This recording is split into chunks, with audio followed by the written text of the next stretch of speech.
பிஸ்மில்லாஹி ரஹ்மான் ரஹீம். மற்றொரு நேர்காணலில் ஏகேபி நியூஸ் நேர்களை சந்திப்பதில் பெரும் மகிழ்ச்சி அடைகின்றோம். அல்லாஹு தஆலாவின் அருள், நாங்கள் மக்களுடைய தேவைகளை முன்னிறுத்தி செய்கின்ற நிகழ்ச்சிகளிலே இன்று பிரசித்தி பெற்ற உலமா ஒருவரை நாங்கள் சந்திக்கின்றோம். வக்குஃப் சபை உறுப்பினரும் அகில இலங்கை ஜமியத் உலமாவின் நிறைவேற்று குழு உறுப்பினரும் மற்றும் மாத்தறை நூரானியா அரபு கலாசாலையின் பணிப்பாளருமான ஷேக் எம் அர்க்கம் நூராமித் அவர்களை நாங்கள் இன்று பிரதம அதிதியாக எங்களுடைய இந்த நிகழ்வுக்கு நாங்கள் தொடர்பு கொண்டிருக்கின்றோம். அஸ்ஸலாமு அலைக்கும் ஹஸ்ரத். வலைக்கும் அஸ்ஸலாம் வரஹ்மத்துல்லாஹி வபரகாத்துஹு. ஆம் ஹஸ்ரத் அவர்களே, நீங்கள் பல பல்கலைக்கழகங்களிலே கற்றிருக்கின்றீர்கள், பல அறிவு கலைகளை பெற்றிருக்கின்றீர்கள். உங்களை பற்றி ஒரு சுய அறிமுகத்தை செய்து கொள்வது நேர்களுக்கு இலகுவாக இருக்கும். பிஸ்மில்லாஹிர் ரஹ்மானிர் ரஹீம். அல்ஹம்துலில்லாஹ் வ அஃதலுஸ் ஸலாத்தி வ அத்தம்முத் தஸ்லீம் அலா சய்யிதினா வ நபியினா மௌலானா முஹம்மத் வ அலா ஆலிஹி வ ஸஹ்பிஹி அஜ்மஈன். அம்மா பஅத். நான் உண்மையிலே ஒரு ஜா குடும்ப பின்னணி உள்ள ஒரு நபர். நான் என்னுடைய ஆரம்ப கல்வி கொழும்பு ஜஹிரா கல்லூரியில் அமைந்துள்ளது. அதுக்கு பின்னால கொழும்பு மர்கஸில் என்னுடைய குர்ஆனுடைய மனப்பாடமும் அதே நேரத்தில் உம்தா வரைக்கும் ஷாஃபி ஃபிக்ஹுடைய உம்தா வரைக்கும் 3ஆம் ஆண்டு வரைக்கும் கற்று, அதுக்கு பின்னால நான் சவுத் ஆப்பிரிக்கால கேப் டவுன்ல இருக்கக்கூடிய தாருல் உலூம் அல் அரபியா அல் இஸ்லாமியா என்று சொல்லக்கூடிய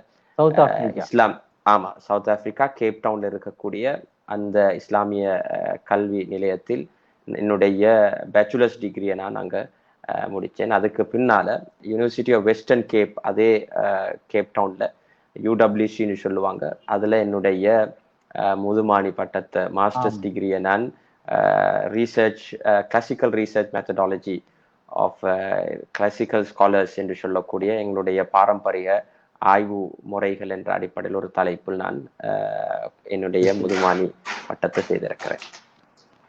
மாஷா அல்லாஹ், ஆழமான ஒரு சிந்தனையும் படிப்பும் கலந்த உலமா. உண்மையில் இலங்கையில் பல அகில இலங்கை ஜமியத் உலமாவோடு சேர்ந்து பல வேலை திட்டங்களை முன்னெடுக்கின்ற ஒரு முக்கியமான உலமா. நீங்களும் உங்களுடைய கேள்விகளை இந்த நிகழ்ச்சியின் போது அனுப்பி வைக்கலாம். இன்ஷா அல்லாஹ் இந்த நிகழ்ச்சியின் முடிவில் அதற்கான பதில்கள் உங்களுக்கு ஹஸ்ரத் அவர்கள் கூறுவார்கள். ஆம் ஹஸ்ரத் அவர்களே, நாங்கள் இன்று இந்த சமகால நிகழ்வுகளை பற்றி பேச வந்திருக்கின்றோம்.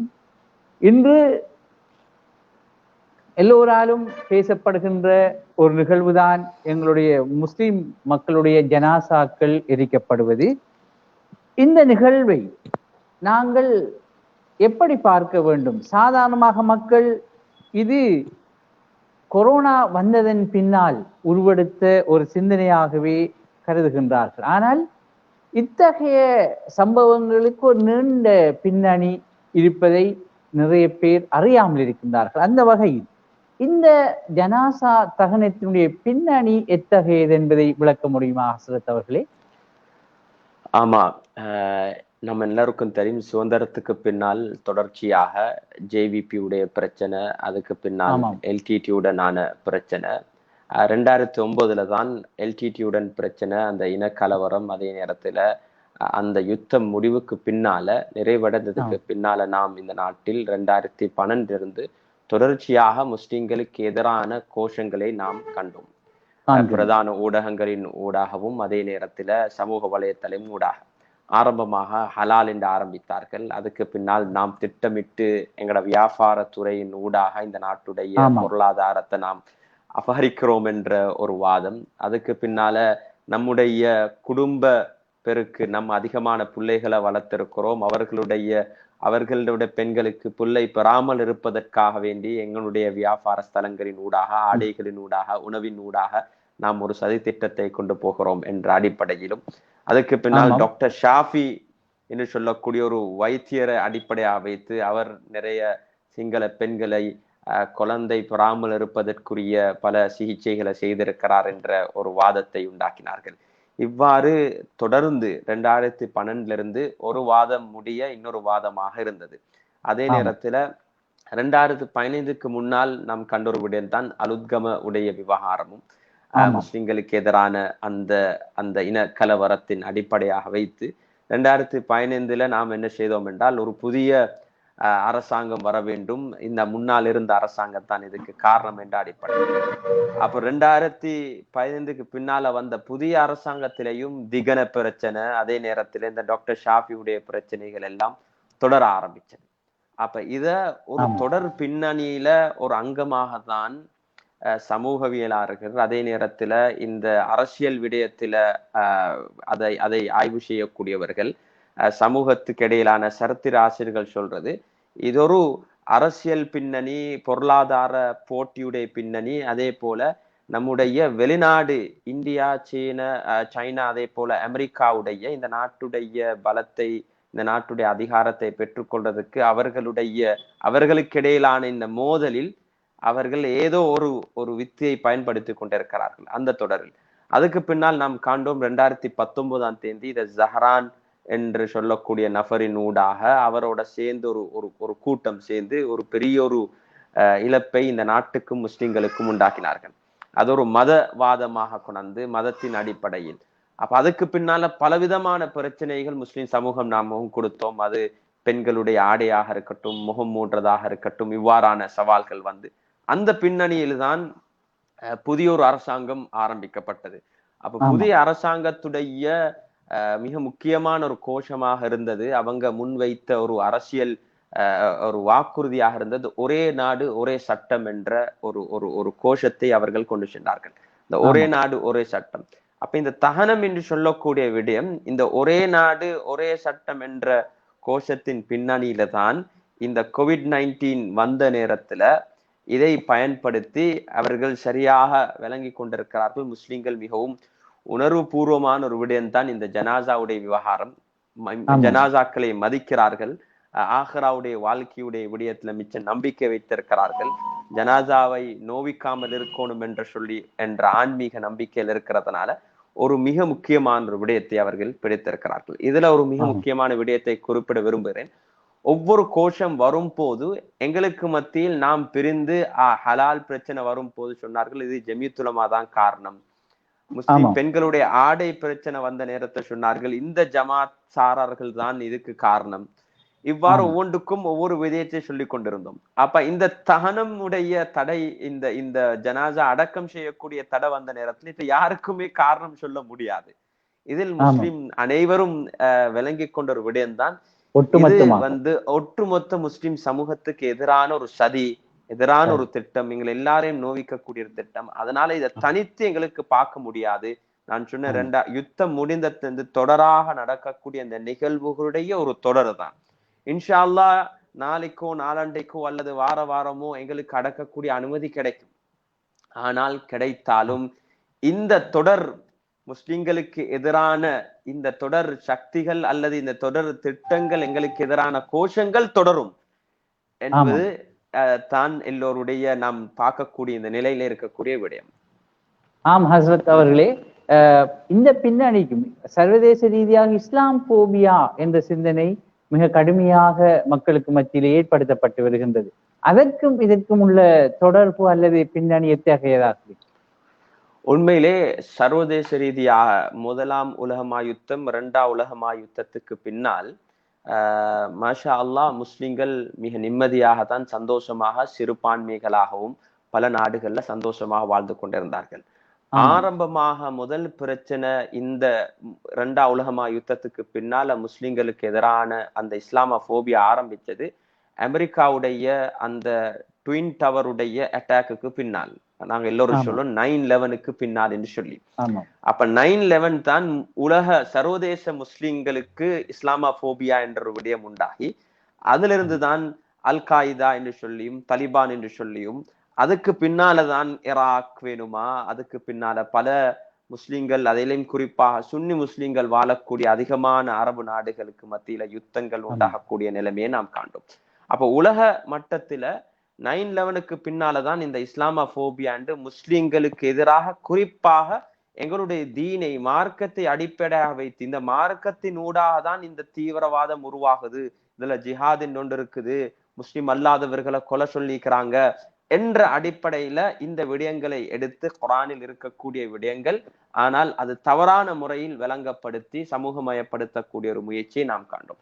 ஆனா இலங்கை நாட்டுக்கு அந்த நேரம் அதொன்றும் பாதிக்கவில்லை. இங்க ஒரு யுத்தம் இருந்தது, அதனால் அது பெரிய ஒரு பிரச்சனையாக இஸ்லாமோபியா அந்த யாருமே முஸ்லிம்களை எதிரியாகவோ முஸ்லிம்களுடைய விடயத்துல அச்சம் பயம் இந்த நாட்டு மக்களுக்கு இருக்குல்ல.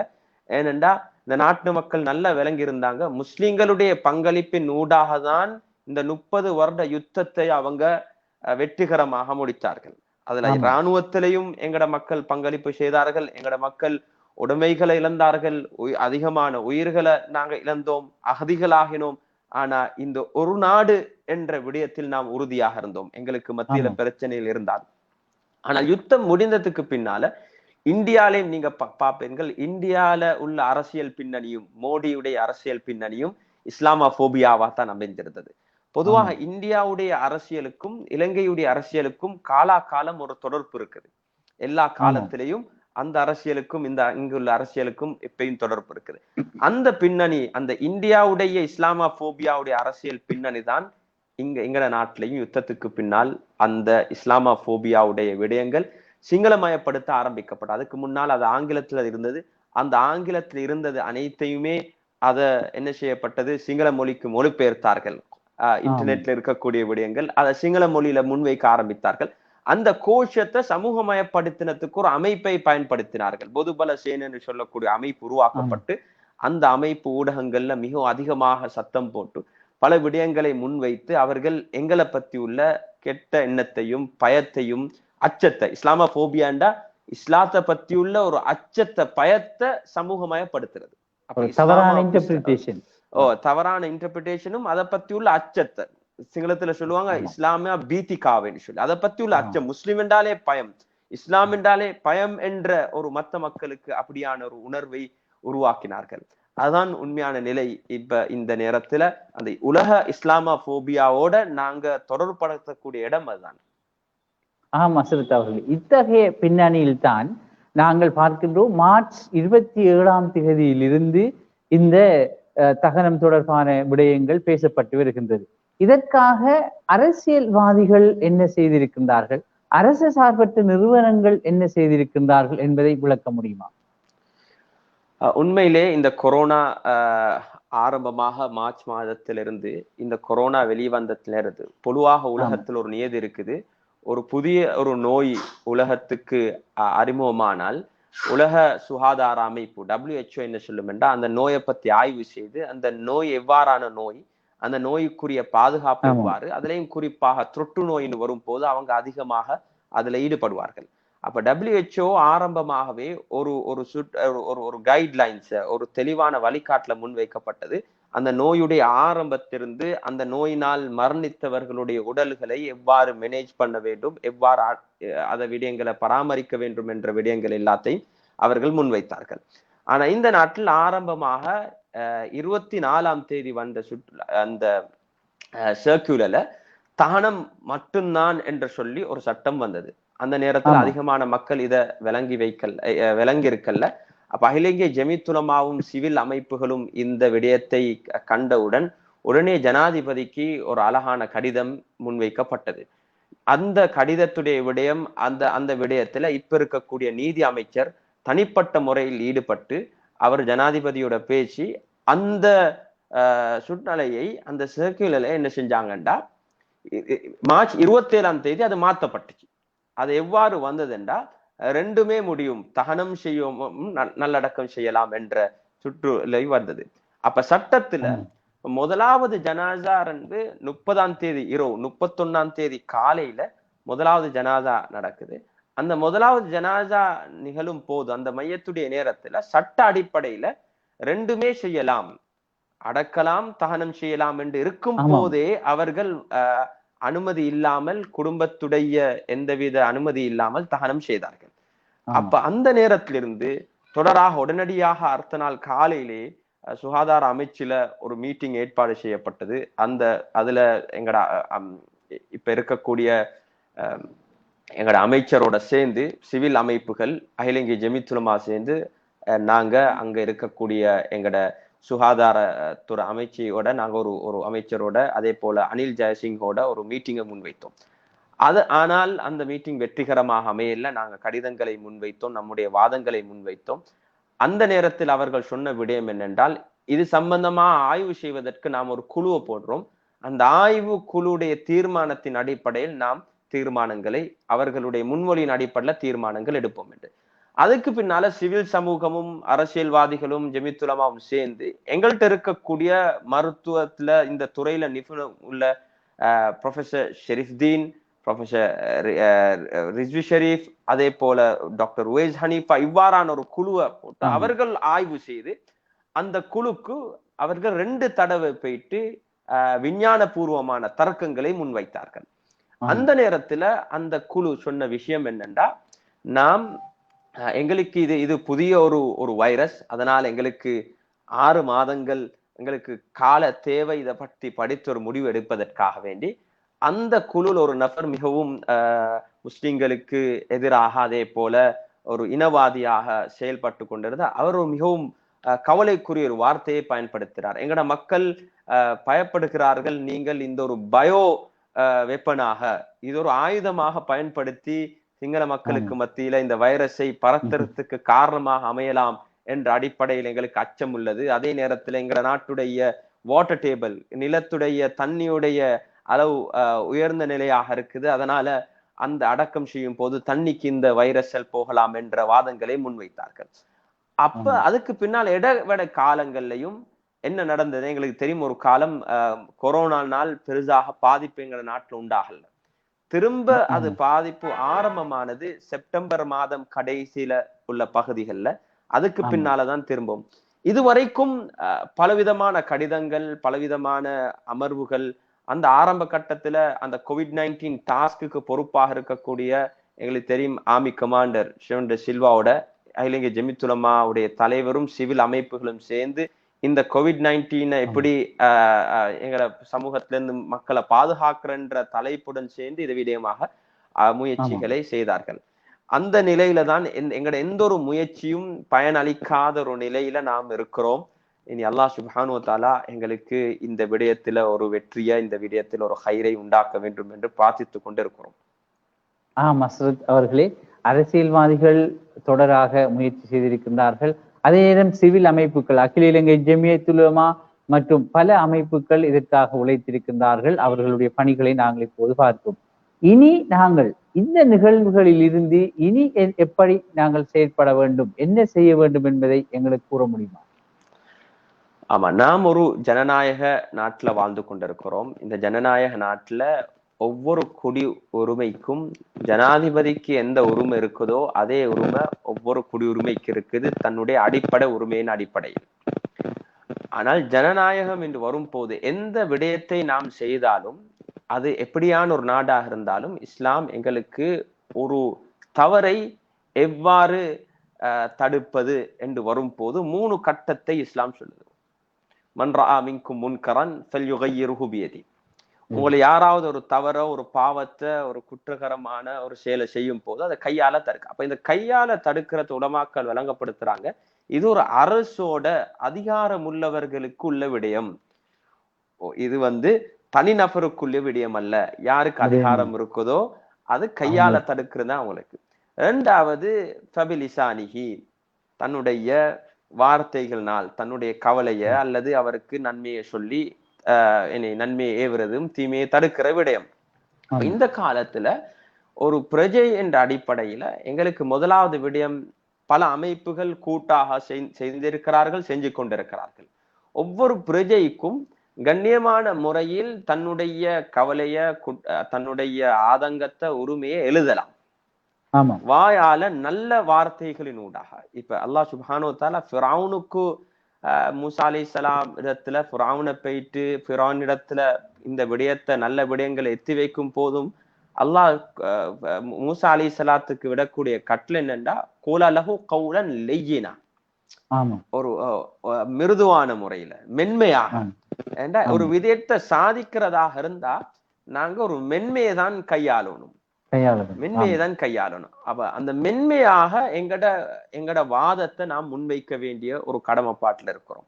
ஆமாம். இந்த நேரத்துல இன்னொரு முக்கியமான விடயம் எங்களுக்கு என்ன செய்யலாம் என்றா, இந்த நாட்டில் human right commission of Sri Lanka மனித உரிமை ஆணைக்குழு இருக்குது. மனித உரிமை ஆணைக்குழுல ஒவ்வொரு பிரஜைக்கும் தன்னுடைய அடிப்படை உரிமை சம்பந்தமான ஒரு கம்ப்ளைண்ட், ஒரு முறையீடலை செய்யலாம். அப்ப நாட்டுல எங்கட முஸ்லிம்கள் 2 மில்லியன் என்றா 2 மில்லியன் முறையிடல் போகலாம். அது ஒரு ஜனநாயக ரீதியான ஒரு விடயம். அதே போல எங்களுக்கு தெரியும், நாம் காண்றோம் இப்பொழுது இந்த தொழில்நுட்பத்தின் ஊடாக, அது ஃபேஸ்புக்காக இருக்கட்டும் அல்லது வேற வேற முறையில எங்களுக்கு பெட்டிஷன்ஸ்ல இந்த டெக்னாலஜியை பயன்படுத்தி சில விடயங்களை எங்களுக்கு அழகான முறையில செய்யலாம்.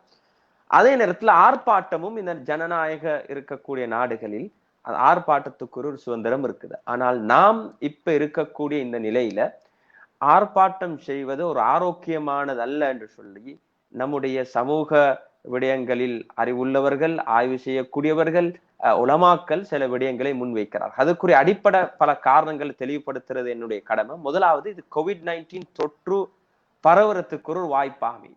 இப்ப அதிகமான முஸ்லிம் ஊர்கள் அந்த COVID-19 தொற்று பரவதின் காரணமாக முடக்கப்பட்டிருக்குது. அந்த முடக்கப்படுறதின் காரணமாக பொருளாதாரத்துல பாதிப்பு, அதே போல சமூக விஷயங்கள், பல விடயங்கள்ல பாதிப்பு, மஸ்ஜிதுகளுடைய செயல்பாடுகள். அப்ப இந்த நேரத்துல ஜனங்கள் ஒன்று கூடுறது ஆரோக்கியமானதல்ல.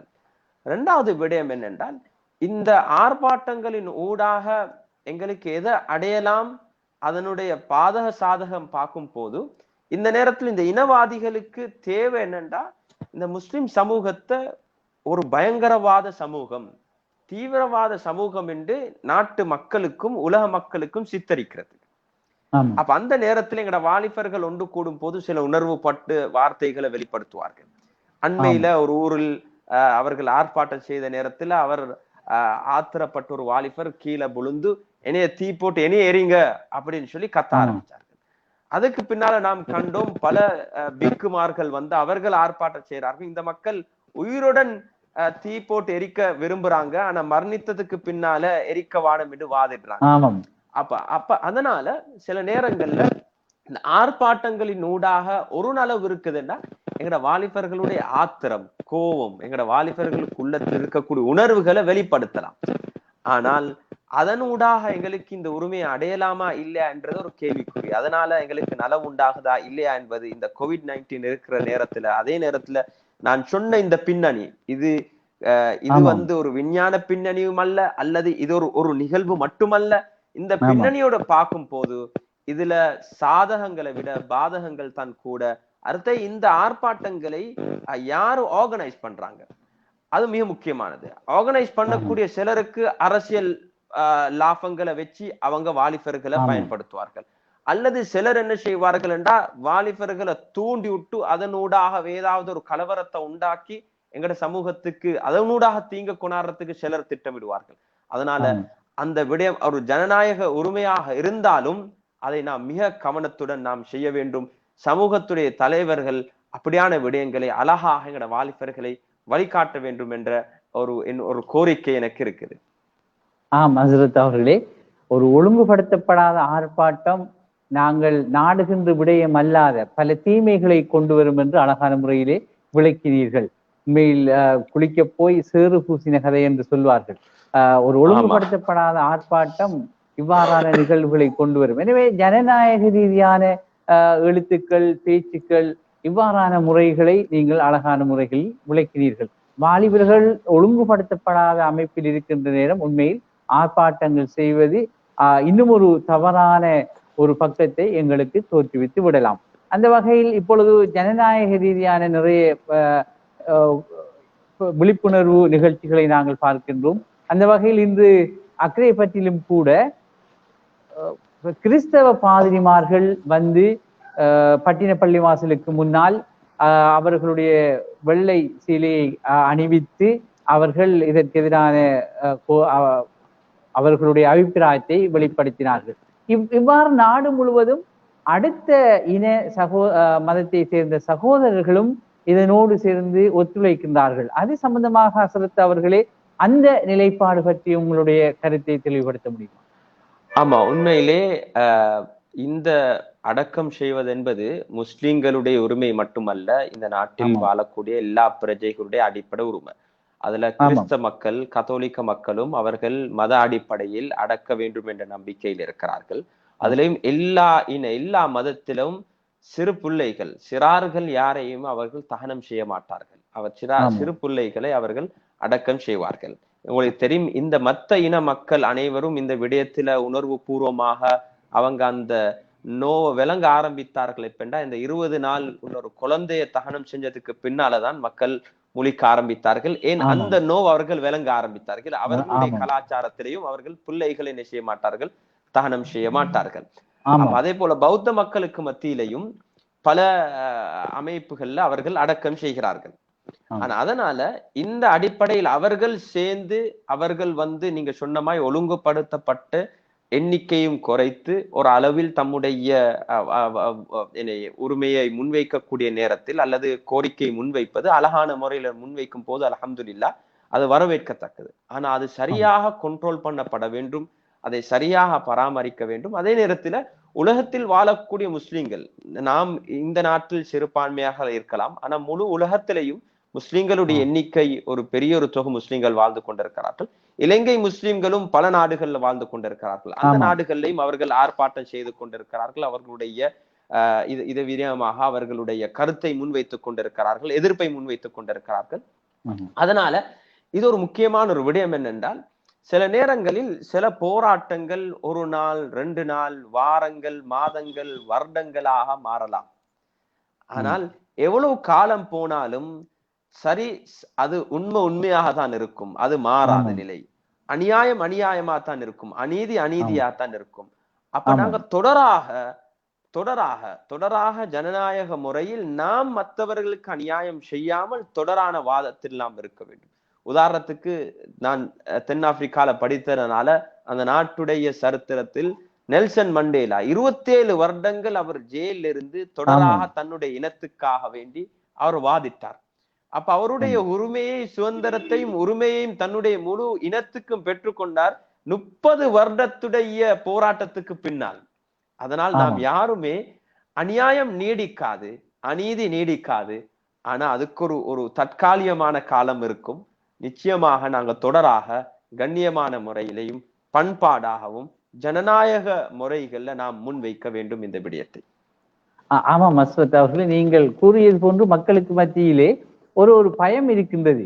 இப்பவே இப்படி என்றால் ஆரம்பத்திலே இந்த உரிமைகளுக்கான இந்த தடைகள் இப்படி இருந்தால் எதிர்காலத்தில் இதற்கு இந்த எங்களுடைய உரிமைகளுக்கான தடைகள் எப்படி ஆகுமோ என்ற ஒரு அச்சம் எங்களுக்கு இருக்கின்ற ஒரு மக்களுக்கு மத்தியிலே ஒரு பயம் ஒன்று இருக்கின்றது. அரசியல் ரீதியான தீர்வு இதற்கு சரி வரும் என்று சிலர் நினைக்கின்றார்கள்.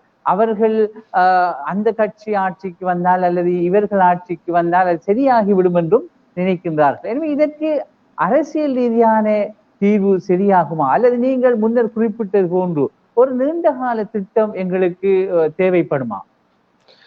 கட்டாயம். உண்மையிலே இந்த நாட்டில் நாம் 1200 வருடங்கள் அல்லது 1100 வருடங்களை கடந்து வாழ்ந்து கொண்டிருக்கிறோம்.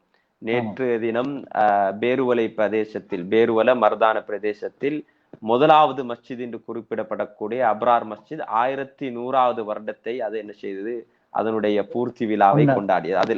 அதுலயும் எனக்கு பங்கு பெறக்கூடிய பாக்கியம் கிடைச்சது. அப்ப 1100 வருடம் நம்முடைய சரித்திரத்தில் கிட்டத்தட்ட 1000 வருடங்கள் நாம் இந்த பெரும்பான்மை சிங்கள அதே போல இந்து மக்களுடன், தமிழ் மக்களுடன் எந்தவித கலவரமும் இல்லாமல், பிரச்சனையும் இல்லாமல் நாம் வாழ்ந்திருக்கிறோம்.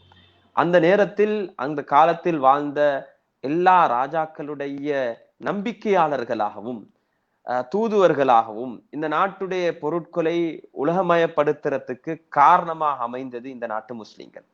அப்ப இந்த நாட்டுக்கு வந்த அனைத்து சர்வதேச அனைத்து வெளி சக்திகளும் அல்லது வெளி மக்களும் இந்த நாட்டை ஆக்கிரமித்தார்கள். ஆனால் இந்த நாட்டுக்கு வந்த நம்முடைய மூதாதைகள், அது அரபு பின்னணியாக இருக்கலாம், அல்லது தென் இந்தியாவிலிருந்து இருக்கலாம், அல்லது இந்தோனேஷியா மலேசியா அந்த பகுதியிலிருந்து வரலாம். வந்த அனைவரும் இந்த நாட்டுக்கு நலவே தான் செய்தார்கள், இந்த நாட்டை ஆக்கிரமிக்கவில்லை. இருந்த ராஜாக்களுடன் இணைந்து தான் அவர்களுக்கு உதவியாக இருந்தார்கள். அந்த ராஜாக்கள் கூட ஆரம்பத்துல போர்ச்சுகீஸ்கள் இந்த நாட்டுக்கு முஸ்லிம்களுக்கு அநியாயம் செய்த நேரத்தில் முஸ்லிம்களுக்கு பாதுகாப்பை வழங்கினார்கள். வாழ்றதுக்கு இடங்கள் கொடுத்தார்கள். அவ்வாறு நம்பிக்கையை வென்றுதான் நம்முடைய ராஜாக்கள், கிழக்கு மாகாணத்தை சேர்ந்த ஒரு நபர் தான் காட்டுக்கு போயிட்டு யானையை பிடித்து வந்து அந்த யானையை தலதா மாளிகைக்கு கொடையாக கொடுக்கிறார். அதுதான் இறக்காமத்தை சேர்ந்தவர். அந்த எங்களோட 1000 ரூபாய் அந்த எங்கட பணத்தில், அந்த நோட்டில் அந்த நபரை தான் அந்த யானையுடன் அவர்கள் முன்வைத்திருக்கிறார்.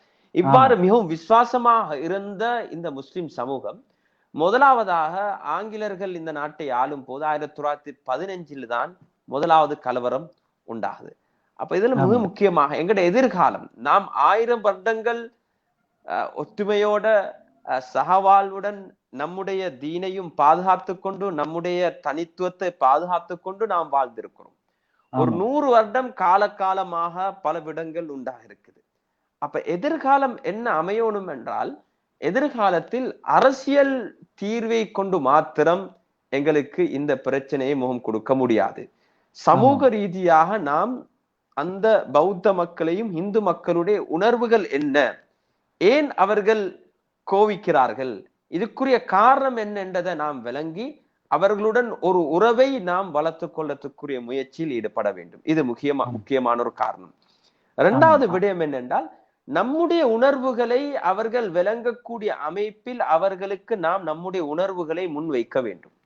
நம்முடைய மத உணர்வுகள், நமது சமூக கலாச்சார விடயங்கள் என்ன நடந்துட்டா, நம்முடைய ஆரம்ப காலத்திலேயும் எங்கட மக்கள் தமிழ் தான் பேசினார்கள். ஆனால் ஒரு உறவை நாம் வளர்த்திருந்தோம், தொடரான ஒரு உறவு இருந்தது. அந்த மொழி இன்னைக்கு மொழி ஒரு பாதகமாக அமைது இல்லை. இன்னைக்கு என்னண்டா, நாம் அவர்களுடன் சேர்ந்து எங்களுடைய உணர்வுகளை முன்வைக்கக்கூடிய சில முயற்சியில் நாம் ஈடுபட வேண்டும் என்று நான் சொல்றேன். அப்ப இந்த தீர்வு, அரசியல் தீர்வு என்பது தற்காலிகமான தீர்வு. 2015 நாம் நினைத்தோம் அலுத்கம பிரச்சனை, அதனால புதிய ஒரு அரசாங்கம் வந்தா சரின்னு சொன்னோம். ஆனா 2015க்கும் 19க்கு இடையில தான் நாங்க அதிகமான இழப்புகளை அடைந்தோம். இந்த நாட்டுடைய முஸ்லிம் சரித்திரத்திலே 1915 ஒரு கலவரம் உண்டாகுது. அதுல முஸ்லிம்கள் தான் மத்த மக்களை நாங்க அந்த தாக்கக்கூடிய ஒரு நிலைமை உண்டாகி, அதுக்கு பின்னால ஒரு பிரச்சனை கலவரம் உண்டாகி.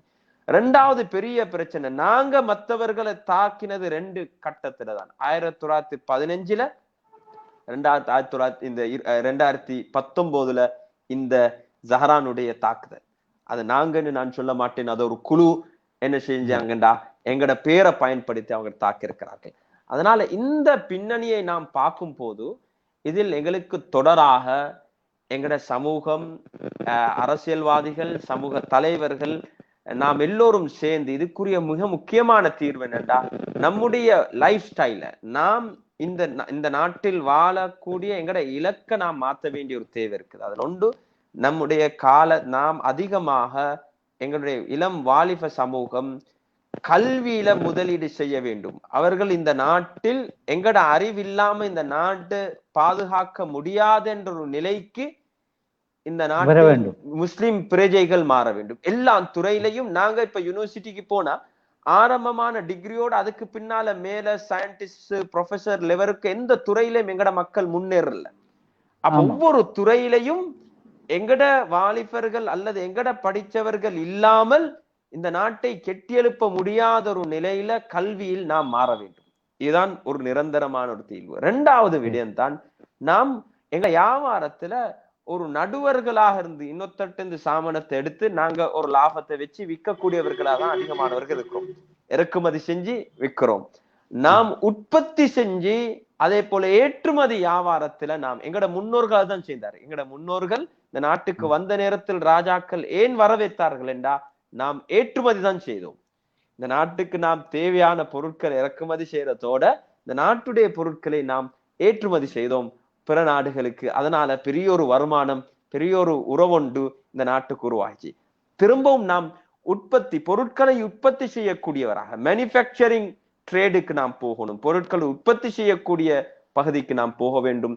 இதை செய்வது என்பது அரசியல், நாம் இந்த நாட்டை ஆக்கிரமிப்பதற்கோ பொருளாதாரத்தை ஆக்கிரமிப்பதற்கல்ல, மக்களுக்கு சேவை செய்வதற்கும் நம்முடைய இருப்பை நாம் பலப்படுத்திக் கொள்வதற்கு, யாருக்குமே அநியாயம் செய்வதற்கோ அரசியல் பலத்தை எடுத்துக் கொள்வதற்கு அல்ல. ஆமா மசூத் அவர்கள், எங்களை பலப்படுத்துவதும் தரப்படுத்துவதும் தான் நாங்கள் எதிர்காலத்திலே இந்த நிகழ்வுகளுக்கு முகம் கொடுக்கக்கூடிய ஒரு மிகப்பெரிய ஒரு வழிமுறையாக இருக்கும் என்பதை அழகான முறையில் கூறியிருக்கலாம். 1200 வருடம் சரித்திர பின்னணியை கொண்ட நாங்கள் இலங்கையிலே சுமூகமாக நல்லுறவோடு எல்லா இன மக்களோடும் சேர்ந்து வாழ்ந்து வந்திருக்கின்றோம். இடையில் 1915ஆம் ஆண்டு ஒரு கலவரத்தை தவிர சுதந்திரத்துக்கு முன்னர் இது போன்ற நிகழ்வுகள் ஏற்படவே இல்லை. எனவே எல்லா மக்களும், அடுத்த சகோதர இன மக்கள் எல்லோரும் இப்படியான மனோநிலை கொண்டவர்கள் அல்ல. உண்மையில் அவர்களுடைய இப்பொழுது அவர்கள் நல்ல மனிதர்கள், நல்ல பண்பாடு கொண்டவர்கள், நல்ல எல்லோரையும் அனுசரித்து போக வேண்டும் என்பதற்காக அவர்களுடைய செய்திகளை சொல்லுகின்ற ஒரு முறையாக கோப்பிக்கடை என்று ஒரு நாடகத்தை அவர்கள் உருவாக்கி அழகான முறையிலே கடைசியாக நத்தார் சின்ன நிகழ்வை கூட அவர்கள் ஒரு இன நல்லுறவை கட்டி எழுப்புகின்ற ஒரு விடயமாகவே அந்த கோப்பிக்கடை அந்த டிராமாவிலே அவர்கள் குறிப்பிட்டிருந்தார்கள். இதை எங்களுடைய முஸ்லிம் சமூகத்திற்கு கொண்டு செல்கின்ற போது அவர்கள் ஒரு நம்பிக்கை ஏற்படும். அந்த பெரும்பான்மை இனங்களுக்குள்ளால் பெரும்பான்மையான மக்கள் நல்லவர்கள், ஒரு சிறிய ஒரு விகிதாசாரம் தான் இப்படியான நிகழ்வுகளை ஏற்படுத்துகின்றார்கள். இந்த செய்தியை எப்படி ஹசரத் அவர்களே நாங்கள் மக்களுக்கு மத்தியில் கொண்டு செல்ல முடியும்? ஆமா, நான் தென்னாப்பிரிக்கால இருந்து வந்ததிலிருந்து தென் மாகாணத்துலதான் அதிகமான என்னுடைய காலத்தை கழித்திருக்கிறேன். ஹம்பான், துட்ட, மாத்தர, காலி இந்த பகுதியில். அப்ப தென் மாகாணத்துல அதிகமான சிங்கள மக்கள் தான் வாழ்கிறார்கள். அவர்களுடன் என்னுடைய உறவை நான் சொல்லும் போது உண்மையிலே நீங்க சொன்ன அடிப்படையில பெரும்பான்மையான சமூகம் அவர்கள் அன்றாண்டுக்கு சம்பாதித்து கொண்டு ஏதாவது ஒரு முறையில அவர்கள் நீங்க சொன்ன இந்த கதைகளை பார்த்து கொண்டு டிராமாக்களை பார்த்து கொண்டு அவர்கள் பெரிய இலக்குடன் வாழக்கூடிய ஒரு சமூகம் அல்ல. அவர்கள் சாதாரண சமூகம். தன்னுடைய தேவை அதிகமான அவங்களுக்கு யோசனை இருக்கும் என்றா அவங்களோட வீட்டுல ஒரு மரணம் உண்டாகினா அந்த மரண செலவுக்காக வேண்டி மிச்சம் யோசிப்பார்கள், அதுக்கு பணம் சேகரித்து வைப்பார்கள். அதை தவிர வேற எதையுமே அவர்கள் அதிகமாக யோசிக்க மாட்டார்கள். அதே போல குறுகிய இலக்கு கொண்டவர்கள், அதிகமான விடயங்கள் வைரத்தை கோவத்தை மிச்ச காலம் வைத்து கொண்டு இருக்க மாட்டார்கள். அவர்கள் அவசரமாக மறந்துடுவார்கள். இப்படியான ஒரு மனநிலையுள்ள அதிகமான மக்கள் தான் இந்த பௌத்த மக்கள், சிங்கள மக்களுடைய நிலப்பாடு. இதுல முக்கியமாக நாம் எல்லோரும் இப்ப சில உத்தர் 2 பேர் பேசுறத வச்சு நாம் காணக்கூடிய விடயம் என்னென்றா, அந்த முழு இனத்தையும் அல்லது அந்த முழு சமூகத்தையும் அவர்கள் எங்களுக்கு எதிரானவர்கள் என்ற ஒரு ரூபத்தை நாம் கொடுக்கவும் கூடாது, அப்படி நாம் சிந்திக்கவும் கூடாது. அவர்கள் ஏராளமானவர்கள். உதாரணத்துக்கு மாத்தரையுடைய நகரத்திலே எங்கட நூரானியா மதரசா இருக்குது. அது அந்த மதரசா இருக்கிற சூழ பௌத்த விஹாரைகள் இருக்குது. அந்த பௌத்த பிக்குமார்கள் மதரசாக்கு வருவார்கள், சிங்கள மொழியை கற்றுக் கொடுக்கிறார்கள். நாம் எல்லோரும் ஒன்றாக வாழுகிறோம். அங்க எந்தவித இன மத பேதங்கள் இல்லாமல் நாம் வாழ்ந்து கொண்டிருக்கிறோம். அப்ப இதுல மிக முக்கியமான விடயம் என்னென்றால், அந்த மக்களுடைய உணர்வுகளை நாம் விளங்கிக் கொள்வதும், அவர்களில் ஒரு சின்ன வீதாசாரம் தான் வெளி சக்திகளுக்காக வேண்டி, வெளி தேவைக்காக வேண்டி, அதே போல அரசியல் லாபத்துக்காக வேண்டி அவர்கள் இந்த விடயத்தை செய்து கொண்டிருக்கிறார்கள். 95% அல்லது 98 வீதாசாரம் உள்ள சிங்கள மக்கள் அவர்கள் நல்லவர்கள். ஆனால் இந்த அரசியல் ரீதியா சுதந்திரத்துக்கு பின்னால அரசியல் பலத்துக்காக வேண்டி இந்த மதத்தையும் இனத்தையும் அரசியல் மயப்படுத்தி சில போராட்டங்கள் நடந்து கொண்டிருக்குது. அதுக்கு நாம் எல்லோருமாக சேர்ந்து அந்த விடயத்தில் எங்களுக்கு எல்லாருக்கும் தெரியும், அனகாரிக தர்மபால என்று சொல்லக்கூடிய நபர் தான் சிங்களவாதத்தை ஆரம்பித்தார்கள். அப்படி இல்லாட்டில் யாருமே இந்த சிங்களவாதத்தை ஆரம்பிக்கல. அதே போல அவர்களோட மத பின்னணியும் எங்களிடம் எல்லா மதமும் அதுதான் சொல்ல, அவங்க மத பின்னணியும் எல்லா மக்களுக்கும் நலம் உண்டாக வேண்டும் என்று அவர்கள் பாவனா செய்வார்கள், அவர்கள் பிரார்த்திப்பார்கள். எல்லாருக்கும் எல்லா உயிரினங்களுக்கும், மனிதர்கள் மட்டுமல்ல எல்லா உயிரினங்களுக்கும் நலம் உண்டாக வேண்டும், எந்த ஒரு உயிரையும் நோவிக்க கூடாது என்ற மனநிலை உள்ள மக்கள் தான் இந்த பௌத்த மக்கள். ஆனா அவர்களுக்கு மத்தியில இந்த வைரத்தை, குரோவத்தை, அச்சத்தை உண்டாக்கி அரசியல் மயப்படுத்திய காரணத்தினால காலாகாலம் இந்த பிரச்சனைகள் நாம் முகம் கொடுக்கிறோம்.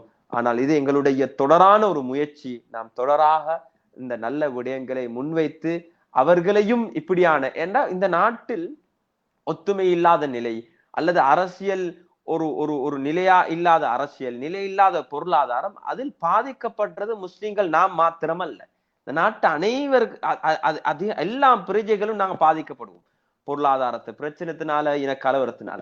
அதனால் இதை விளங்கப்படுத்தி நாங்க எப்படி அல்லாஹ் சுப்ஹானஹு வ தஆலா ரசூலுல்லாஹ் ஸல்லல்லாஹு அலைஹி வஸல்லம் அவர்களுக்கு காஃபத்தல் லின்னாஸி பஷீரா வ நதீரா, அல்லாஹ் அனுப்பி வைத்தது காஃபத்தல் லின்னாஸ் பஷீரா வ நதீரா, நாங்களும் முழுமையா முழு மனித இனத்துக்கு, அதே போல இந்த நாட்டில் இருக்கக்கூடிய எல்லா பிரஜைகளுக்கும் பஷீரா வ நதீரா, நாங்க பஷாரத்தை சொல்லணும், நல்ல விடயங்களை சொல்லணும், எந்த தீய விடயங்களை கொண்டு அவங்களுக்கு எச்சரிக்க வேண்டிய கடமைப்பாடு எங்களுக்கு இருக்குது.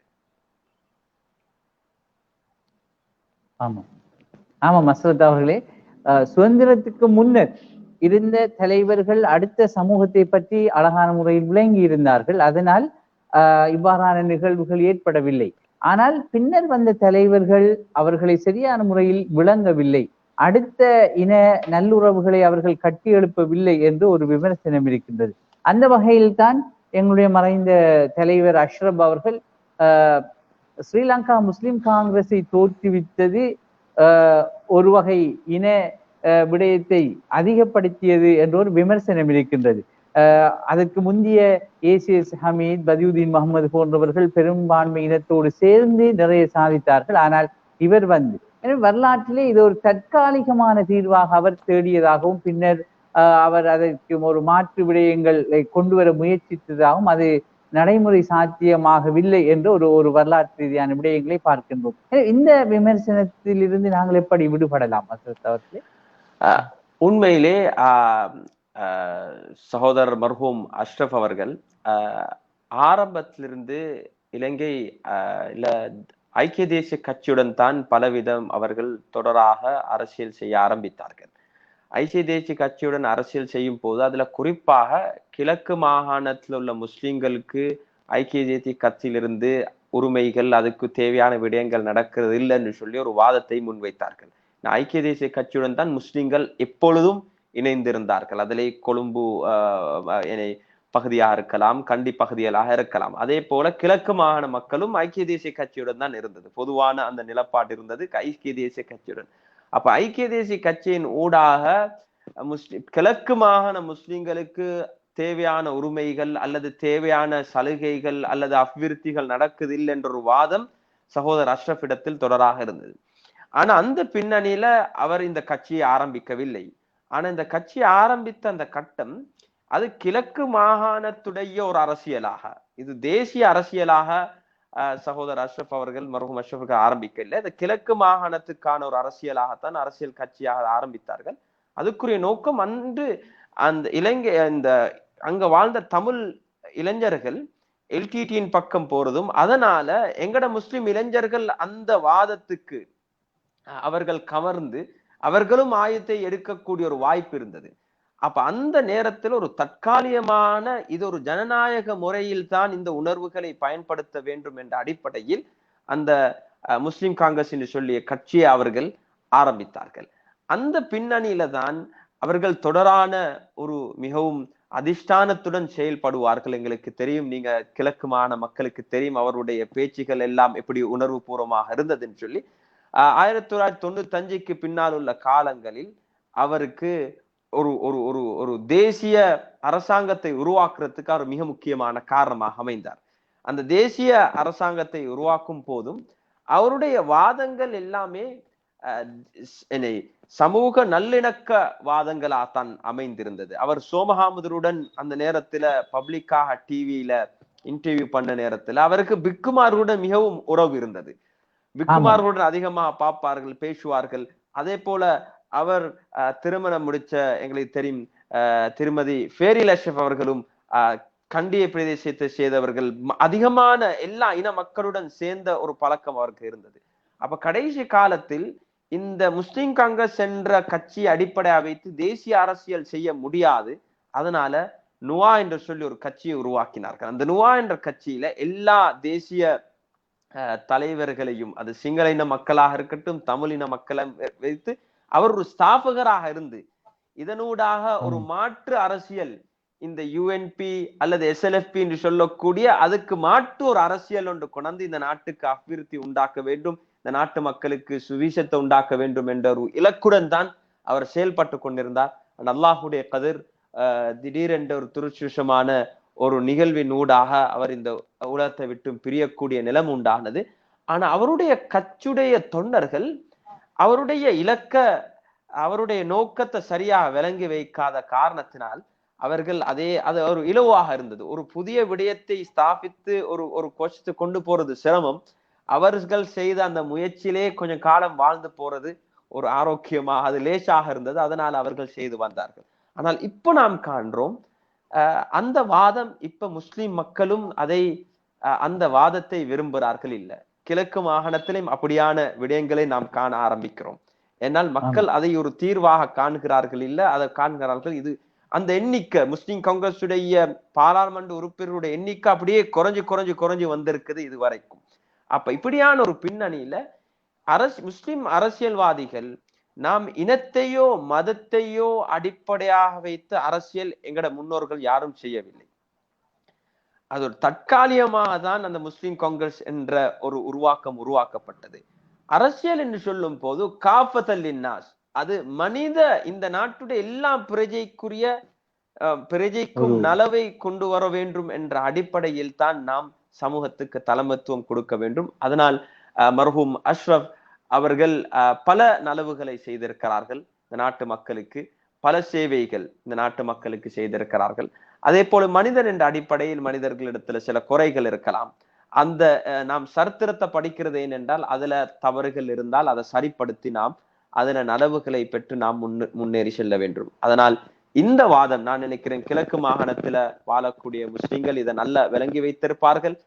இதை நாம் எல்லோருமாக சேர்ந்து இந்த இன மத ரீதியான அரசியலை விட்டு நாம் தூரமாகி மக்கள் திறமையை அடிப்படையாக வைத்து சேவையை அடிப்படையாக வைத்து நல்லவர்கள் என்ற அடிப்படையாக வைத்து நாம் அந்த அடிப்படையில அரசியல்ல ஈடுபடும் போதுதான் எங்களுக்கு இந்த நாட்டில் ஒரு நல்ல நிலைக்கு வர முடியும் என்று நான் நினைக்கிறேன். மஸ்ரத், மிக தெளிவான விடை. நாங்கள் இறுதியாக இன்று எல்லோரும் உள ரீதியாக மிகவும் பலவீனப்பட்ட நிலையில் மிக கஷ்டமான ஒரு நிலையில் இருக்கின்ற போது முடியுமானவர்கள் இதை முயற்சிகளை செய்து கொண்டிருக்கின்றார்கள். எல்லா நடவடிக்கைகளும் ஈடுபடுகின்றோம். என்றாலும் இந்த சோதனையை கடந்து போகின்ற போது ஆன்மீக ரீதியான முன்னேற்றங்கள் ஏற்பட்டிருக்கின்றதுவா என்றால் உண்மையில் அது ஒரு கவலைக்குரிய ஒரு விடயமாகவே இருக்கின்றது. அல்லாஹு தஆலா சோதனைகளை தருகின்ற போது அதனை கடந்து செல்வதற்கான ஆன்மீக பக்குவங்கள் ஏற்படுவதும் அதில் ஒரு முன்னேற்றம் காண்பதும் தான் வரலாற்றிலே நடந்து வந்திருக்கின்ற விடயம்.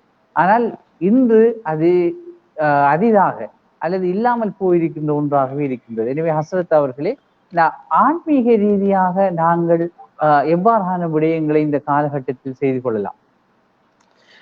உண்மையிலே எங்களுடைய அடிப்படை ஆன்மீகம், நாங்க எதை செய்தாலும் கடைசியா நாம் சொல்வோம் வல் கத்ரி கைரிஹி வ ஷர்ரிஹி மினல்லாஹி தஆலா, அனைத்துமே அல்லாஹுடைய நாட்டத்தின் அடிப்படையில் நடக்குது. லா ஹவுல வலா குவத்த இல்லா பில்லா.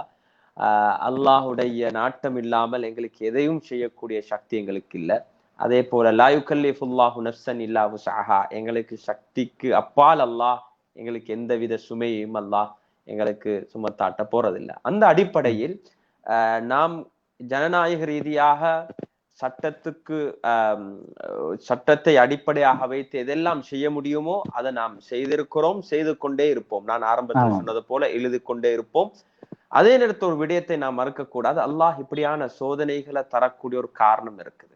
ஒரு சமூகம் சோதனைக்கு முகம் கொடுக்கும் போது, அல்லாஹ் சஹாபாக்கள் சோதிக்கப்படும் போது ரசூலுல்லாஹ் ஸல்லல்லாஹு அலைஹி வஸல்லம் முன்வைத்தார்கள் தான். குர்ஆன் அல்லாஹ் இறக்கி வைத்த விடயம் தான், உங்களுக்கு முன்னோர்கள் கஷ்டப்பட்டதை போல சோதிக்கப்பட்டதை போல கஷ்டப்படாமல் நீங்க லேசாக இந்த ஈமானையும் இஸ்லாத்தையும் இந்த சொர்க்கத்தையும் அல்லாஹுடைய பொருத்தத்தை அடைய பார்க்கிறீர்களா? நாம் எல்லோரும் வாழ்றது இந்த உலக வாழ்க்கை தற்காலிகமான வாழ்க்கைக்காக வேண்டிய அல்ல. எங்களுக்கு ஒரு மறுமை நாள் இருக்குது, அல்லாஹுடைய பொருத்தம் இருக்குது. இது ஒரு தற்காலிகமான இந்த உலக வாழ்க்கையில் தனிப்பட்ட வாழ்க்கையில் நாம் பிரச்சனைகளுக்கு முகம் கொடுப்போம், குடும்பமாக முகம் கொடுப்போம், அதே போல சமூகமாக முகம் கொடுப்பது. இது குர்ஆனில் நாம் அன்றாடு குர்ஆனில் இருக்கக்கூடிய ஒரு விடயம். அல்லாஹ் குர்ஆனில் நபிமார்களுடைய நிகழ்வுகள், அன்று காலத்தில் வாழ்ந்த நல்லவர்கள் எப்பொழுதும் சோதிக்கப்பட்டார்கள். ஆனால் அந்த சோதனைக்கு பின்னால் அல்லாஹ் ஒரு நலவை வைத்திருக்கிறார். ஒன்று, நல்லவர்கள் எல்லோரும், விசுவாசிகள் எல்லோரும் ஒன்றுபடுவார்கள். ஒரு சோதனையுடைய நேரத்தில், அந்த நேரத்தில் தான் யார் உண்மையான விசுவாசி என்று காணலாம். இதில் முனாஃபிகீன்கள் தூரமாகுவார்கள். அதே நேரத்தில் பலகீனமானவர்கள், நல்லவர்கள் எல்லோரும் ஒன்றுபடுவார்கள். அவர்கள் தௌபா செய்வார்கள், ஒருவருக்கொருவர் உதவியாக இருப்பார்கள். அதே நேரத்தில் அவர்கள் சொல்வார்கள், வகாலு ஹஸ்புனல்லாஹ், எங்களுக்கு அல்லாஹ் போதுமானவன். அந்த அடிப்படையில இந்த நேரத்துல நாம் அதிகமாக அல்லாஹ்விடத்துல இப்படியான தவறுகள் இப்படியான சோதனைகள் முகம் கொடுக்கும் போது ஆன்மீக ரீதியாக நாம் அதிகமாக இஸ்திக்ஃபார் செய்ய வேண்டும், தௌபா செய்ய வேண்டும். எங்கட குறைகள் இருந்தால் அதை நாம் சரிப்படுத்த வேண்டும்.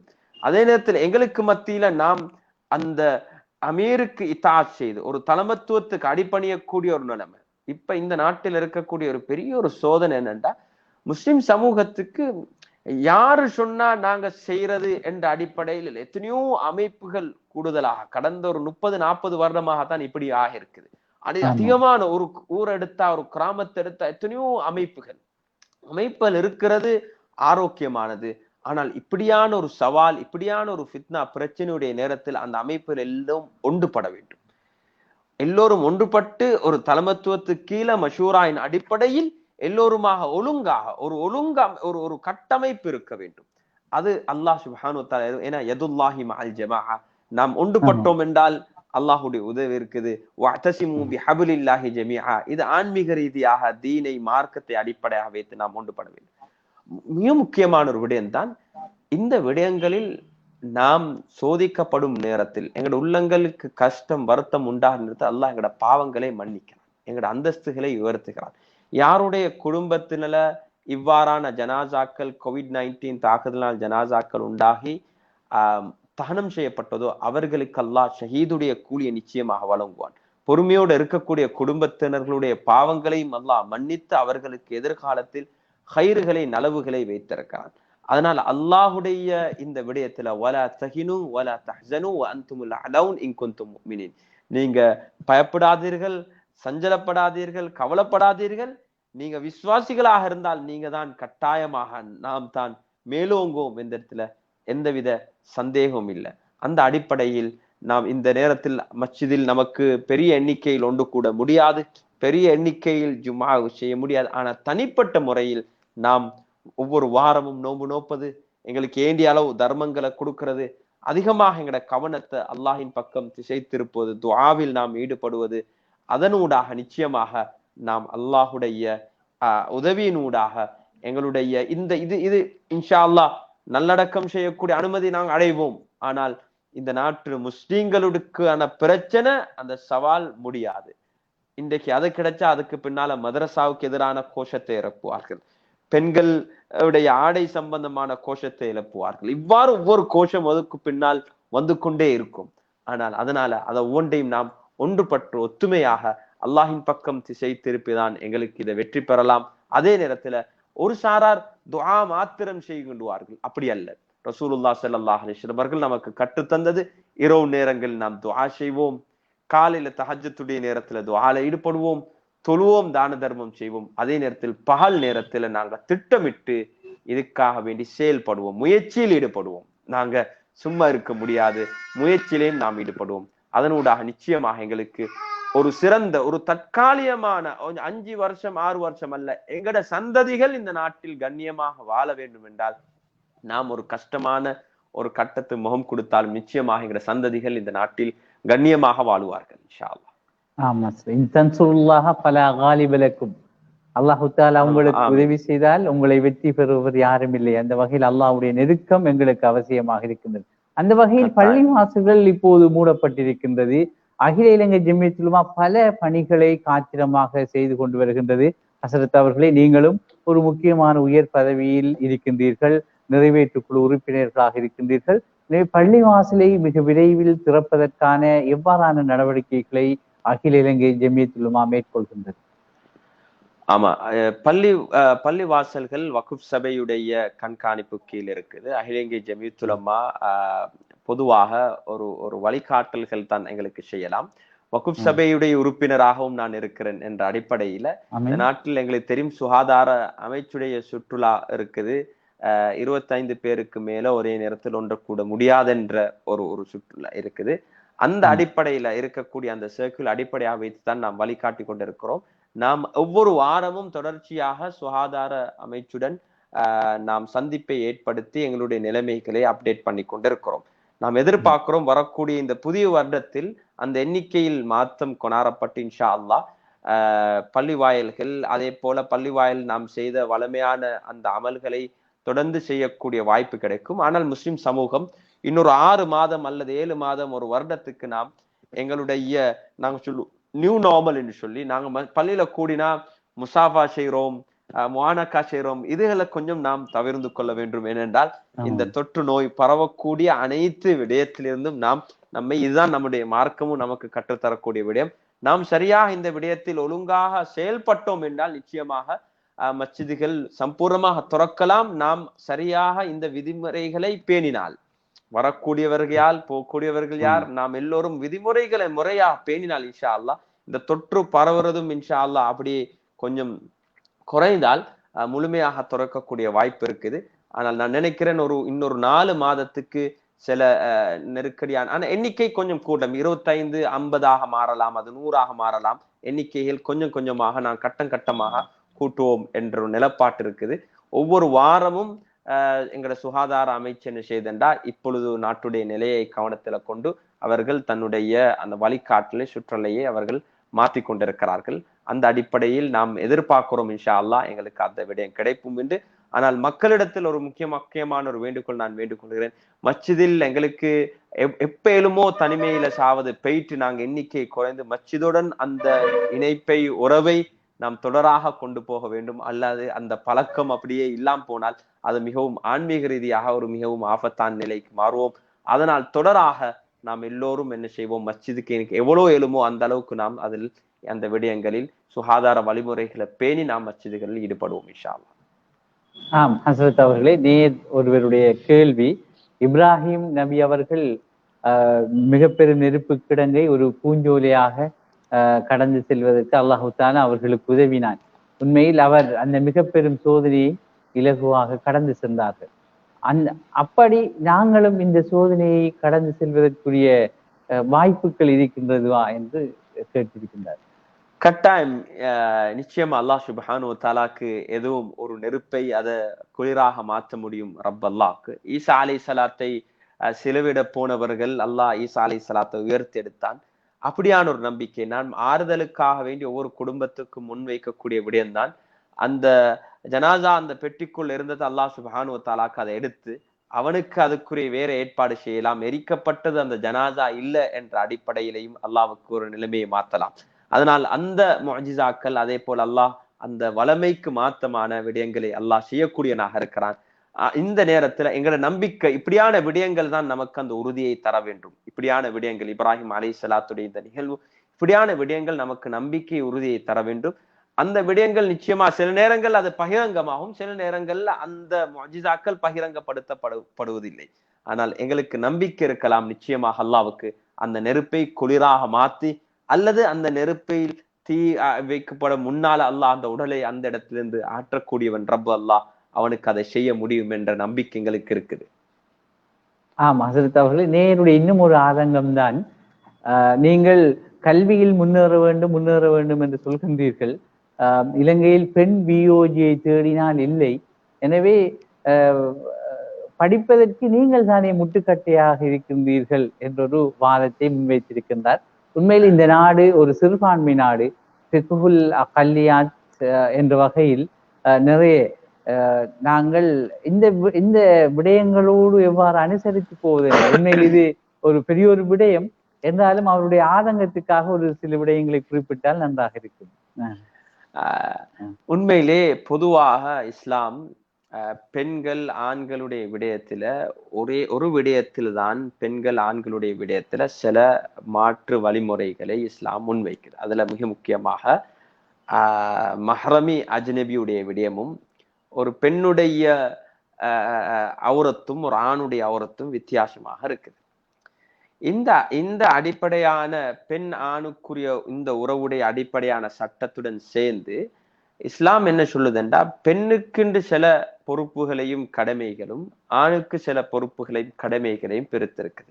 இன்னொரு முக்கியமான இடம்தான் அனந்தர சொத்து பிரிக்கப்படும் போதும் ஆண்களுக்கான பிரிவும் பெண்களுக்கான வித்தியாசமான. அதை தவிர்ந்த மற்ற அனைத்து விடயங்களிலும் ஆண்களும் பெண்களும் சமமானவர்களாத்தான் இருக்கிறோம். அப்ப இந்த கல்வியுடைய விஷயத்துல சில கட்டங்களில் சில உலமாக்கள் அல்லது சில அமைப்பை சேர்ந்தவர்கள் இந்த பெண்களுடைய மஹரம், பெண்களுடைய கண்ணியம், கௌரவம் பாதுகாக்கப்பட வேண்டும் என்ற அந்த காரணத்தினால இந்த கல்வி இப்ப தற்காலத்துல இந்த முன்னேறின உலகத்துல இந்த கல்வியுடைய அடிப்படையில் அந்த கல்வியின் ஊடாக பலவிதமான அனாச்சாரங்கள் நடப்பது என்ற பின்னணியை அடிப்படையாக வைத்து அவர்கள் அதை வரவேற்க மாட்டார்கள்.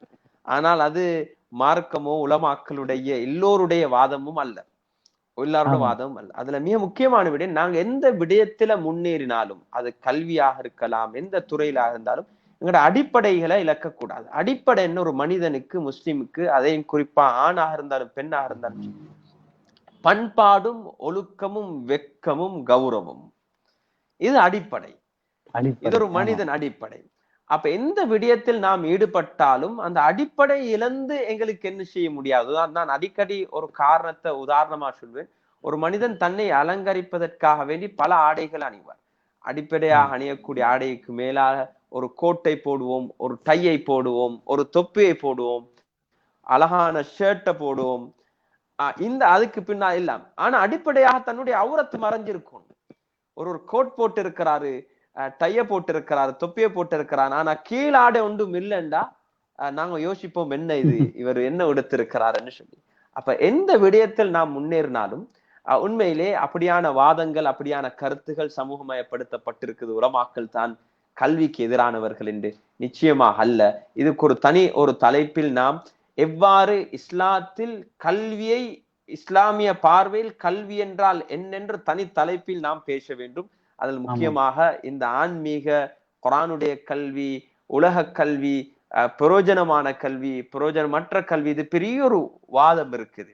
எங்களுக்கு தெரியும், அப்பாசியத்துடைய காலத்தில் முஸ்லிம் உலகம்தான் இந்த விஞ்ஞானத்திலையும் இந்த கல்வித்துறையில இந்த உலகத்தை இந்த தூரத்துக்கு கொண்டாடுறதுக்கு காரணம் முஸ்லிம்கள் இந்த உலகத்தை ஆண்ட காலத்துல தான் இவ்வாறான எல்லாம் முன்னேற்றம் உண்டானது. ஆனால் அது ஆன்மீகத்தை அடிப்படையாக வைத்து, இக்ரா பிஸ்மி ரப்பிக்கல்லதி ஹலக், ஆன்மீகத்தை அடிப்படையாக வைத்து, பிஸ்மி அல்லாஹுடைய பேரை அடிப்படையாக வைத்து தான் எல்லாம் கல்வியும் அமைந்திருந்தது. எப்ப முஸ்லிம்கள் பலத்தை இழந்தார்களோ அந்த நேரத்தில் எல்லாம் கல்வியிலிருந்து ஆன்மீகம் இழக்கப்பட்டது. அந்த நேரம் தான் இந்த குர்ஆன் ஹதீஸுடைய வஹியுடைய கல்வி வேறையாகவும் இல்முன் நாஃபி வேறையாக பிரிக்கப்பட்ட காலம் அந்த காலம்தான். அதுக்கு முன்னால் அது அனைத்தும் இல்முன் நாஃபியும் இல்முல் வஹியும் இணைக்கப்பட்டதாக தான் அமைந்திருந்தது. ஏனென்றால் அந்த இல்முன் நாஃபி தேவை, இல்முல் வஹி நாங்க ஒரு ஃபத்வா கொடுக்கிறதாக இருந்தாலும் நம்முடைய தற்கால நிலையை நாம் அறிந்திருக்க வேண்டும். அதனால் உலமாக்கள் யாருமே கல்விக்கு எதிரானவர்கள் அல்ல. ஆனா அடிப்படை ஒழுக்கம், பண்பாடு, வெக்கத்தை பாதுகாத்த நிலையில் கல்வியில் நாம் முன்னேற வேண்டும் என்பதை நாம் விரும்புகிறோம். எங்களோட ஈமானையும் இஸ்லாத்தையும் என்ன சொல்லுவாங்க, ஈமானும் ஹயாவும் அது ஒரு ஷுஅபா, வெக்கமும் ஈமானும் ஒரு பகுதி. அதே போல சொல்லுவாங்க, அது ரெண்டும் ஒன்றா. எந்த இடத்துல வெக்கம் இருக்குதோ அந்த இடத்துல ஈமான் இருக்குது, எந்த இடத்துல ஈமான் இருக்குதோ அந்த இடத்துல வெக்கம் இருக்குது என்று சொல்லப்படும். அதுதான் எங்களுடைய நோக்கமே தவிர இதில் இந்த கல்வியுடைய முன்னேற்றத்துக்கு நான் அதனால் தான் ஆரம்பத்திலே நானே சொன்னேன், என்னண்டா எங்களோட எதிர்காலம் சீராகணும் என்றால் எங்கட இளம் சமூகம் கல்விக்கு முக்கியத்துவம் கொடுக்கணும். ஆன்மீகத்தை அடிப்படையாக, கல்வி மாத்திரமல்ல, அல்லாஹுடன் தொடர்புள்ள கல்வியாக அமையணும். உண்மையில் மிக தெளிவான பதில். ஜஸாக்குமுல்லாஹ் ஹைர். ஹஸரத் அவர்கள், இன்னும் ஒரு நேருடைய கேள்வி. அகில இலங்கை ஜமியத்துல் உலமா அரச உயர் அதிகாரிகளை சந்தித்திருக்கின்றார்களா? ஜனாசா அடக்கம் சம்பந்தமாக குறிப்பாக ஜனாதிபதி, பிரதமர் அவர்களை சந்தித்து பேசியிருக்கின்றார்களா என்று கேட்கின்றார். உண்மையிலே அகில இலங்கை ஜமியத்துல் உலமா ஜனாதிபதியோ பிரதமரையோ உத்தியோகபூர்வமாக சந்திக்கவில்லை. நாம் பல கடிதங்களை அனுப்பி வைத்திருக்கிறோம். ஆனால் சுகாதார அமைச்சில இப்ப இருக்கக்கூடிய பவித்ரா அவன்யாரச்சியை நாம் சந்தித்தோம். அதே போல மற்ற அமைச்சர்களை சந்தித்திருக்கிறோம். ஜனாதிபதி பிரதமருடைய நிலப்பாட்டு எங்களுக்கு தெரியும். ஆரம்ப காலங்களில் நமக்கு எப்பொழுது நாம் கடிதம் அனுப்பினாலும் உடனடியாக எங்களுக்கு அப்பாயின்மெண்ட் கிடைக்கும். இப்ப இருக்கக்கூடிய இந்த சிங்களவாதத்துடன் இருக்கக்கூடிய இந்த சூழ்நிலையில் அவர்களும் பயப்படுகிறார்கள், அச்சப்படுகிறார்கள். ஒரு மத நிறுவனம், பௌத்த மதம் அல்லாத வேறொரு மத நிறுவனத்துக்கு கலந்துரையாடுறது, அது ஊடகத்துக்கு வாரது அவங்களோட அரசியலுக்கு அது ஒரு பாதிப்பாக இருக்குது என்ற அடிப்படையில் அவர்கள் கடிதங்களுக்கு பதில் அனுப்பியிருக்கிறார்கள். கடிதங்களின் ஊடாக தான் எங்களோட உறவு அமைந்திருக்குதே தவிர நேரடியான எந்த ஒரு கலந்துரையாடலோ அகில இந்திய ஜம்மியத் உலமா இதுவரைக்கும் செய்யல. ஆனா கடிதங்களின் ஊடாக நாம் எங்களுடைய அந்த செய்திகளை முன்வைத்துக் கொண்டிருக்கிறோம். ஆம், நல்லது ஹஸ்ரத் அவர்களே. உண்மையில் ஒரு நீண்ட நேரம் நாங்கள் பேசினாலும் மிக பிரயோசனமான இந்த நாட்டினுடைய மிகப்பெரிய ஒரு பின்னணியை அழகாக விளங்கப்படுத்தினீர்கள். அதே நேரம் இந்த சோதனையை நாங்கள் எவ்வாறு கடந்து செல்வது என்பது சம்பந்தமாகவும், வாலிபர்கள் எவ்வாறு நிதானமாக நடந்து கொள்ள வேண்டும், அதே நேரம் எங்களுடைய கல்வி அறிவு எங்களை தரப்படுத்துவது பலப்படுத்துவது கல்வி அறிவுதான் என்ற விடயங்களையும், சமகாலத்திலே நாங்கள் எவ்வாறு இந்த நிகழ்வுகளோடு எங்களுடைய வாழ்க்கையை அமைத்துக் கொள்ள வேண்டும் என்றெல்லாம் பல விடயங்களை இந்த நிகழ்ச்சியிலே நீங்கள் அழகான முறையில் தெளிவுபடுத்தினீர்கள். அல்லாஹு தஆலா உங்களுடைய ஈருலக வாழ்க்கையிலும் சிறந்த வெற்றியையும் நல்ல ஆரோக்கியத்தையும் பரக்கத்தையும் நிறைந்த அருளையும் உங்களுக்கு சொரிந்தருள வேண்டும் என்று பிரார்த்திக்கின்றோம். இந்த விடயத்தோடு நாங்கள் இந்த அமர்வை நிறைவு செய்து கொள்கின்றோம். எங்களுடைய அழைப்புக்காக நீங்கள் வந்தமைக்காக மீண்டும் ஒரு முறை நாங்கள் நன்றி கூறி விடைபெறுவதற்கு முன்னால்